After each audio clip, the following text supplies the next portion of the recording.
The word dissolution, however, is much more intelligent than revolution.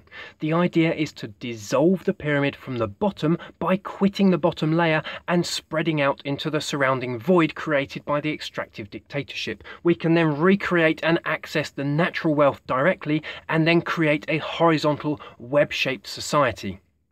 Once you finally work out how you are feeding the pyramid, you do then have to have the balls to take the yoke off your shoulders and start accessing the wealth around you via your own ideas and in cooperation with your friends and your neighbours and the natural world. Now, if enough of us leave, the pyramid gets weaker and should eventually crumble down one layer at a time until all levels have quit and the elite find themselves alone with their bodyguards and an enormous pile of invisible money, all of their own invention, and no one willing to accept a bit of it, even for a loaf of revolutionary bread. Now, the best thing about being in the bottom layer of the pyramid and getting out before it all comes crumbling down around our ears is that the exits all happen to be on the ground floor. The higher up you are in the monkey tree, the harder it is to accept the idea of coming down. Now, this also leads to one last joke about monkey trees and hierarchy, and that is that from the bottom, if you look up, all you can see are arseholes. It was at this time of Karl Marx's radical inspiration that some social unrest conveniently began to spread in industrialised Europe. However, and I always find it so surprising, instead of demanding their land back and reappropriating the benefits of industry and technology among the people to go on to live in a better, cleaner version of what they had before, the misguided people were still actually willing to go into the factories and do all this mindless work as long as the wealth and rights would be shared out a little more equally. It only takes 1.5 generations to erase cultural knowledge and common sense. Many things were demanded and supposedly won. The right to vote, the right to healthcare, the right to correct working hours and conditions, and especially the right to consume. And among these new rights was also the word education. It had been suggested to the common man and woman that maybe, just maybe, the fact that the elite were educated did give them the edge over the masses. Being a lettered man or woman would set the playing field, if not level, then at least on a slope that was possibly climbable. At this time in history, many other ideas were bubbling to the surface as well, and some have since fallen by the wayside, but many have not. Nearly all the survivors, though, have been twisted well beyond all recognition of their original form to make up the team of dogma that would herald in the new era. One among them was the idea of evolution and natural selection that would oppose, and still opposes today, the idea of a divine creator or conscious intelligence behind, within, around and throughout the universe. Now, socialism was rebellion against the elite, and the elite ruled by divine right. So if we could neatly knock out the idea of the divine creator from our view of the world, we could more easily call into question the legitimacy of local lords, dukes, princes, kings, queens, and especially popes and their bejeweled bingo callers. This had been going on for a while already, as civil wars, revolutions, and the fragmentation of the Christian doctrine had already set cracks in the system. Certain suspicious characters with incredibly esoteric powers and talent for crumbling already well-cracked empires suddenly appeared at this time to assist in the moving of the flock from one pen to another. The mad monk Rasputin is an undeniable example of this if we learn how to connect the dots that surround his story correctly. The third element that would go into making up the strands of the fences of the new sheep pen was something called technology, but would mistakenly be called science. Science would thus be largely reduced to what was physically possible, provable, and quantifiable. God and any kind of spiritual or invisible connection to the rest of the world would progressively be ridiculed and eventually despised. At this time, a very important baby got thrown out with an industrial amount of bathwater. The national education system was already on the agenda. The Prussian Empire had already installed a national education system a generation before and indoctrinated a herd of patriots so bloody fiercely that all the other European empires had this new and exciting infrastructure very high on their wish lists. But instead of it being imposed upon the people were made to believe that they were fighting for it and that they had won it through fierce battle, courage, solidarity, and all those good solid left-wing emotional qualities of the good old days. Winning something through hard work and fierce battle is a bit like wearing a pair of beer goggles. It stops you looking at what you have won objectively, and this is precisely what the Hidden Hand needed at this time. If any of you have seen the original version of the film Bedazzled with Dudley Moore and Peter Cook, you will know that when negotiating with the devil, it is advisable to be incredibly specific in what you ask for. The popular movements at this time weren't, and the devil won hands down on all fronts. You see, education is the key to bringing around a better world, undeniably so, and we all need to have right to access the education that we need with a capital N, and this needs to be available throughout our lives and not just when we are easy, influenceable children. Sadly, the negotiators were well out of their league, just the same as when they negotiated the democratic constitution, the public healthcare system and the state welfare support. The ideas are great, but their application has always been twisted towards evil. The real education that we needed on the nature of our reality, what we are here for, and what we really are, was all locked up into even higher and tighter echelons of what would then become secret societies. All of our modern-day secret societies were born at this time, and as literacy and numeracy were to become not only free, but also obligatory, we would need to have a good war or two, and this time some really bloody big ones. The First World War was to massively kill off a population that were quite simply getting too wise for themselves and taking things into their own hands a little too much. Now that they could all read, written patriotic propaganda was also born and would go on to become advertising invented rather suspiciously by the nephew of the same man who said that the unconscious self should be mastered by something called the ego.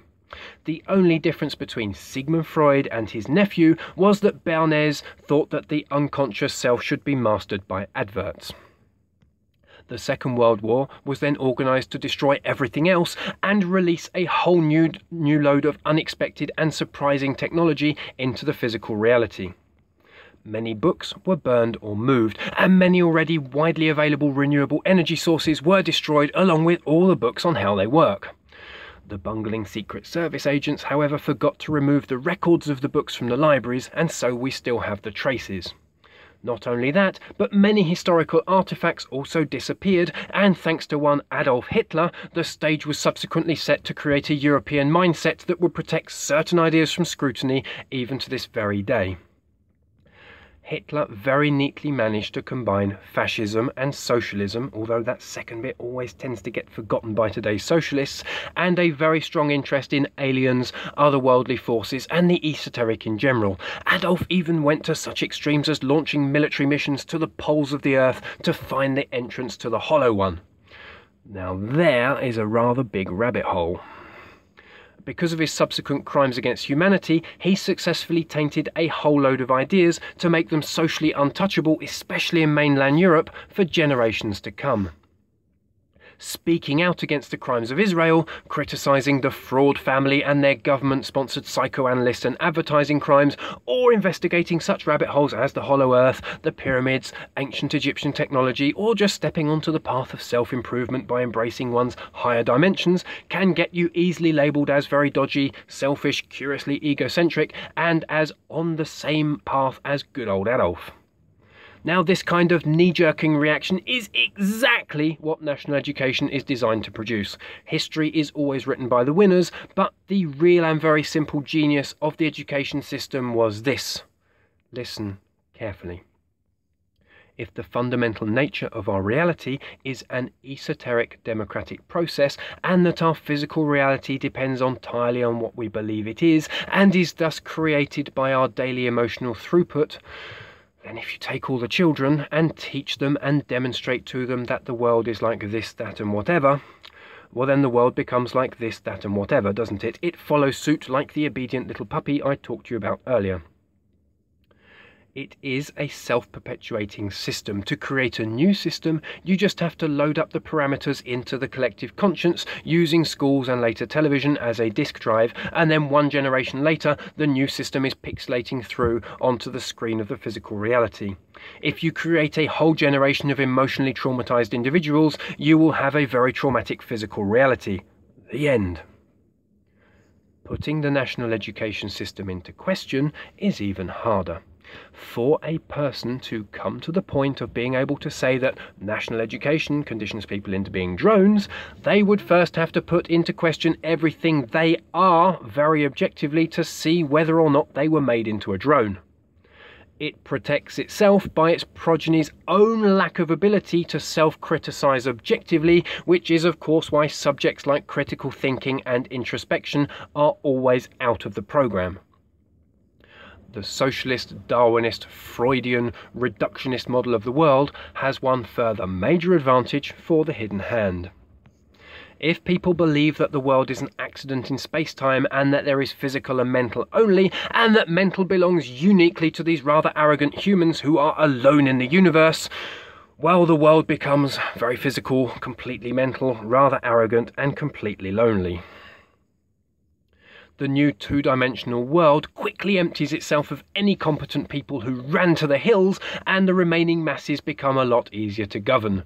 People who refuse to accept a third dimension to their existence cannot possibly see how they are being manipulated through that dimension. It becomes a blind spot on 1/3 of their reality. Add into this that Freudian idea that within the unconscious self there is only a wild, irrational beast that wants to kill Jews en masse if not mastered by the ego and or adverts, then you have a material world full of frustrated, selfish, materialist, egoist consumers preloaded with a whole sequence of knee-jerking reactions against the idea of anything invisible, subtle, non-quantifiable, and especially not verified by priests in white coats, especially the miniature ones that began to appear on little boxes called televisions at about this time.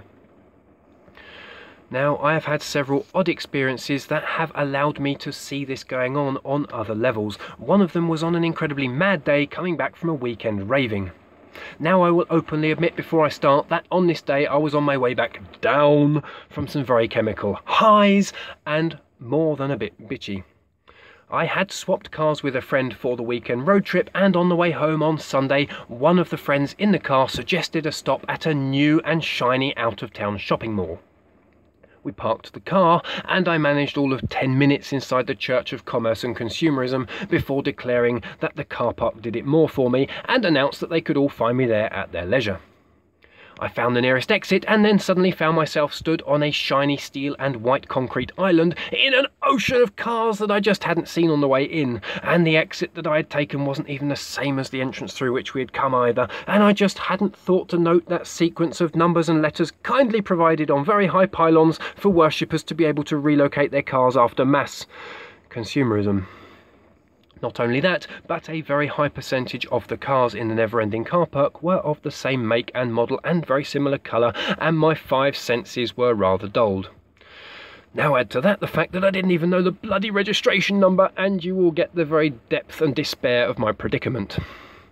The only way I had of identifying the car was by the rough memory of the dashboard and in between the seat contents that definitely needed evacuating to a refuse bin very shortly. Thank God we were still on a binge and I hadn't yet cleaned the car out. It took me all of 2 hours of perusing round the car park very suspiciously, inspecting all of the green, black and dark blue Audi Quattro saloons until I found one with a filling of crisp packets, pasty wrappers, shoes and McDonald's Coke cups arranged in a pattern familiar enough to make me try the key. Success. Once reunited with the car, I sat in it and waited for the others. This gave me the unique opportunity to study the multitude of consumers as they filtered out of the monster mall. I began at once to see very distinct set of repeating sequences or patterns there as well.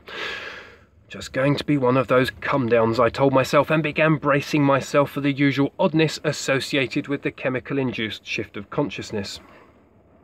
What I could quite clearly see was this collection of bags from those particular shops and these selected boutiques carried by this format of family dressed like this and walking like that towards this or that colour and mark of car.